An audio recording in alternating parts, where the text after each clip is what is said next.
انہی واقعات میں سے ایک واقعہ حضرت امام اعظم ابو حنیفہ رحمہ اللہ تعالی عنہ کے انتقال کا بھی ہے، اور ان تمام واقعات میں سے سب سے بڑا اور اہم واقعہ امام الانبیاء، سرتاج امام الانبیاء، فخر الانبیاء، خاتم الانبیاء، ختم الرسل، امام الاولین والآخرین، حضرت محمد عربی صلی اللہ علیہ وسلم کی معراج کہ اللہ نے، خالق کائنات نے، خالق لم یزل نے اپنے رسول کو، اپنے پیغمبر کو، اپنے نبی کو اس بابرکت مہینے کی 22 تاریخ کو زمین سے اٹھا کر راتوں رات عرش پر اپنے پاس بلا کر اپنی زیارت سے مشرف۔ عنوان بڑا زبردست ہے، آپ نے میرے ساتھ چلنا ہے اور توجہ کے ساتھ بلند آواز سے سبحان اللہ۔ علماء نے لکھا ہے، یہ واقعہ میں بیان کر رہا ہوں، یہ کم از کم اگر میں 3 گھنٹے بھی بولوں تو تب بھی یہ واقعہ ختم نہیں ہوگا، لیکن میں نے آپ کے سامنے تھوڑا سا بیان کرنا ہے اور آپ نے توجہ کے ساتھ سننا ہے کہ اس مقدس مہینے میں اللہ نے اپنے رسول کو اتنی بلندی پر کیسے بلایا۔ علماء نے لکھا ہے کہ معراج عروج اور بلندی پر جانے کو کہتے ہیں۔ معراج کا معنی کیا ہے؟ عروج اور بلندی پر جانا۔ معراج 2 قسم پر ہے، ایک ظاہری معراج ہے اور ایک باطنی معراج ہے۔ ظاہری معراج کیا ہے؟ ظاہری معراج کو توجہ کے ساتھ سنیں کہ میں جس اسٹیج پر بیٹھا ہوں یا اونچی جگہ پر ممبر پر بیٹھا ہوں، ایک آپ کے سامنے بڑا اسٹیج ہے اور اس پر علماء بیٹھے ہیں، اس پر شعراء کرام بیٹھے ہیں، بڑے بڑے قراء کرام بیٹھے ہیں، اور نیچے سامعین کا مجمع ہے جو ان کی باتوں کو سن رہا ہے، جو قرآن پڑھ رہا ہے ان کی تلاوت کو سن رہے ہیں، جو نعت پڑھ رہے ہیں ان کی نعت کو سن رہے ہیں، اور آپ سامعین نیچے بیٹھے ہیں۔ اسے کہتے ہیں ظاہری معراج، اور ایک ہے باطنی معراج۔ باطنی معراج کہتے ہیں کہ زمین پر اگر میرا نبی بیٹھا ہے، اسی چٹائی پر زمین پر آپ کے صحابہ بھی بیٹھے ہوئے ہیں، جس چٹائی پر علماء بیٹھے ہیں ان کے ماننے والے بھی اسی چٹائی پر زمین پر بیٹھے ہوئے ہیں۔ ہاں، علماء جس زمین پر بیٹھے ہیں پوری دنیا بھی اسی زمین پر، ان کے متبعین بھی اسی زمین پر بیٹھے ہیں۔ جہاں استاد بیٹھا ہے وہیں شاگرد بیٹھے ہیں، جہاں پیر بیٹھا ہے، جہاں پیر بیٹھا ہے وہاں مرید بیٹھے ہیں۔ لیکن یہ بات یاد رکھ لیں، بیٹھے تو سارے کے سارے ایک جگہ پر ہے، لیکن امت محمدیہ سے تعلق رکھنے والا ہر شخص اس بات کو جانتا ہے کہ جو مقام اللہ نے امام الانبیاء کو دیا ہے پوری کائنات محمد مصطفیٰ کے مقام پر نہیں ہے۔ جو مقام اللہ نے استاد کو دیا ہے وہ شاگرد اس مقام تک نہیں پہنچ سکتا، جو مقام اللہ نے جو ہے وہ پیر کو عطا کیا ہے مرید اس مقام کو نہیں پہنچ سکتے۔ یہ باطنی معراج ہے، لیکن اللہ نے سارے رسولوں میں سے، سارے پیغمبروں میں سے، سارے نبیوں میں سے اور سارے اماموں میں سے، سارے بشر میں سے اگر اللہ نے اپنے نبی کو جو مقام دیا اس مقام کا کیا کہنا کہ اللہ نے اپنے نبی کو معراج زمین پر بھی عطا کی ہے اور معراج عرش بری پر بھی عطا اللہ نے اپنے نبی کو جو مقام دیا، کوئی نبی کو رسول اس مقام تک نہیں پہنچ سکتا جو عظمت اللہ نے اپنے نبی کو دی، کوئی رسول اس مقام تک نہیں پہنچ سکتا۔ یہ باطنی معراج ہے۔ اب دیکھیں کہ حضرت آدم علیہ السلام سے لے کر جناب عیسیٰ ابن مریم تک سارے نبیوں کو، سارے رسولوں کو، سارے پیغمبروں کو زمین پہ معراج کی عطا کی جا رہی ہے اور نبوت کی عطا کی جا رہی ہے۔ وہی حضرت آدم کو نبوت کی زمین پر ملی، معراج کی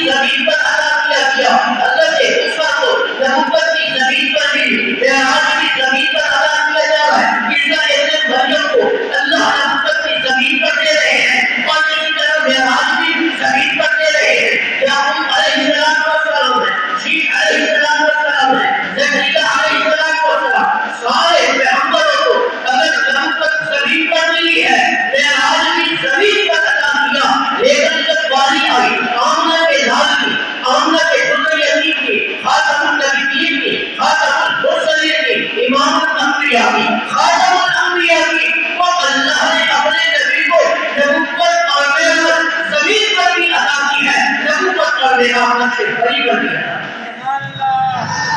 کیا عظمت ہے میرے رسول، کیا عظمت اور رفعت اور کیا بلندی ہے میرے نبی کی۔ اس نبی کے مقام تک کوئی نبی اور رسول پہنچ نہیں سکتا۔ اب دیکھیں سارے نبیوں کو اگر نبوت اور معراج ملی ہے تو بصورت امتحان، میرے نبی کو نبوت اور معراج ملی ہے بصورت انعام۔ فرق سمجھنے آ رہا ہے؟ فرق سمجھو کہ سارے نبیوں کو نبوت اور معراج ملی ہے بصورت بولو امتحان، اور میرے نبی کو نبوت اور معراج مل رہی ہے بصورت سارے نبیوں کو نبوت اور معراج بصورت امتحان کیوں، اور میرے نبی کو نبوت اور معراج بصورت انعام کیوں؟ سمجھے؟ کوئی امتحان دیتا ہے، کوئی اعلیٰ پوزیشن حاصل کرتا ہے، کوئی اس سے بھی زیادہ شہر کر دیتا ہے، کوئی پورے ادھر کام کرتا ہے، کوئی پورے گول پر کام کرتا ہے۔ اب دیکھیں کہ حضرت آدم کا امتحان یہ ہوا، میدان عرفات ہے اور زبان پر برابر ہے، ربنا ظلمنا انفسنا وان لم تغفر لنا وترحمنا لنكونن من الخاسرین۔ معراج ہے، نبوت بھی ہے بصورت بولو آپ نے بولنا ہے بصورت امتحان ہے۔ حضرت یعقوب علیہ السلام کی یہ باری میں مبتلا ہے، معراج اور نبوت مل رہی ہے بصورت۔ حضرت یوسف علیہ السلام کنویں میں پڑے ہوئے ہیں، نبوت اور معراج ہے بصورت۔ حضرت موسیٰ علیہ السلام کوہ طور پر جا رہے ہیں، نبوت اور معراج مل رہی ہے بصورت۔ حضرت عیسیٰ ابن مریم علیہ السلام کو تختۂ غار پہ لے جایا جا رہا ہے، نبوت اور معراج ہے بصورت۔ سارے پیغمبروں کو بصورت امتحان تعلیم بتا رہی ہے کہ حضرت یحییٰ جامع شہادت نوش کر رہے ہیں، بصورت امتحان بھی اور بصورت انعام بھی عطا کر دیا۔ یہ سارے نبیوں کو اللہ نے نبوت اور معراج دی ہے بصورت امتحان، لیکن اللہ نے اپنے نبی کے امتحان کو جب دیکھا تو سارے نبیوں کے امتحان کو گرایا تو میرا نبی سارے امتحانوں سے بھی اعلیٰ پوزیشن حاصل کیا۔ پھر اللہ نے انعام اس دنیا کی دھرتی پر نہیں عرش بری پر بلا کر دیا۔ بھائی بلند آواز سے کہتے ہیں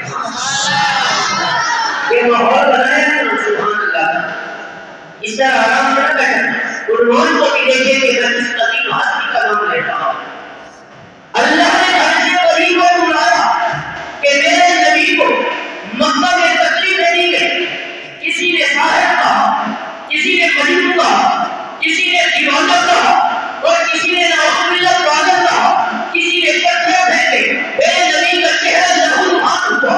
اللہ نے فرمایا جبرائیل، فرمایا کہ رب العالمین ساری دنیا میں انسان جب اس سے کوئی اور ناراض ہوتا ہے تو اس کو راضی کرنے کے لیے کبھی کہیں نہ جاتا ہے، کبھی پرانے وقت نہیں جاتا ہے تاکہ میرے دوست کا حال نہ ہو، تاکہ میرے دوست مصیبت کو چہل قدم پر ڈھول جائے۔ تو اللہ نے بتایا جبرائیل میرے نبی کو مکہ میں گالیاں دی جا رہی ہے، کوئی ساحر کہہ رہا ہے، کوئی مجنون کہہ رہا ہے، کوئی دیوانہ کہہ رہا ہے، کوئی پتہ نہیں کیا کہہ رہا ہے، وہ طائف میں بھی گانے گا رہا ہے، پوری مکہ شریف میرے نبی کی تقریر میں اتر رہی ہے۔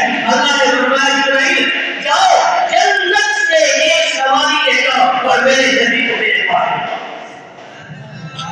فرمایا کہ میں اپنے نبی کی ہر تکلیف کو دور کرنے کے لیے اپنے پاس بلا کر اپنے پیغمبر کی تکلیف کو دور کرنا چاہتا ہوں کہ میں وہاں اپنے رسول کو بلانا چاہتا ہوں کہ آج تک میں نے کسی پیغمبر کو نہیں بلایا، میں وہاں بلانا چاہتا ہوں کہ آج تک میں نے کسی نبی کو نہیں بلایا، میں وہاں بلانا چاہتا ہوں کہ آج تک کسی میں نے بشر کو نہیں بلایا۔ تاریخ بتاتی ہے کہ اللہ کے نبی محمد رسول اللہ کیا کہنا ہے، اللہ علیہ وسلم مکہ المکرمہ کی دھرتی پر موجود ہے. مکہ کی دھرتی پر بھی سارے مکہ میں نہیں، سارے حجاز مقدس میں نہیں، عراق میں نہیں، کویت میں نہیں، بحرین میں نہیں، عمان میں نہیں، مکہ المکرمہ کی دھرتی پر جسے قرآن کہہ رہا ہے سبحان اللہ اسریٰ بعبدہ لیلا من المسجد الحرام الی المسجد الاقصی. دیکھیں 3 سفر ہے. معراج کا کتنے سفر ہے؟ 3 سفر یاد رکھیں، کوئی پوچھ بھی سکتا ہے. معراج کے 3 سفر ہے. پہلا سفر مسجد حرام سے مسجد، دوسرا سفر مسجد اقصی سے سدرۃ المنتہا تک، تیسرا سفر سدرۃ المنتہا سے عرش بری تک. اب دیکھو حتیم کعبہ ہے، حتیم کعبہ آقا سوئے ہوئے آرام کر رہے ہیں، جبرائیل ہے، یوں نہیں اٹھائے کہ چلن کو نہیں، یہ جگانے کا بات نہیں ہے کسی کو. نورانی پر میرے نبی کے مبارک قدموں کے تلوں پر مر رہے ہیں، اور یہ اٹھانے کا انداز ہے جس طرح جبرائیل اپنے پیغمبر کو اٹھا رہے ہیں. اللہ اپنے نبی کے ماننے والوں کو جبرائیل امین کے ذریعے ایک پیغام دے رہے ہیں کہ جس طرح جبرائیل میرے نبی کو، میرے رسول کو، میرے پیغمبر کو اٹھا رہا ہے، اسی طرح شاگرد اگر اپنے استاد کو اٹھائے تو اسی طرح اٹھائے. اگر کوئی اولاد اپنے باپ کو اٹھانا چاہے تو اسی انداز سے اٹھائے. اگر کوئی مرید اپنے پیر کو اٹھانا چاہے اسی طرح اٹھائے. امت محمدیہ سے تعلق رکھنے والا کوئی شخص بھی کسی کو اٹھانا چاہے تو اسی طرح اٹھایا جائے جس طرح میرا نبی کو جبرائیل امین اٹھا رہے ہیں. اب تاریخ نے بتایا کہ محمد مصطفیٰ کو یہ نہیں پتا کہ میں کہاں جانا چاہتا ہوں. مہمان مکہ کی دھرتی پر آرام کر رہا ہے اور عرش بری پر اس مہمان کا انتظام ہو رہا ہے. نبی پاک صلی اللہ علیہ وسلم کی آنکھیں کھلی. جبرائیل نے فرمایا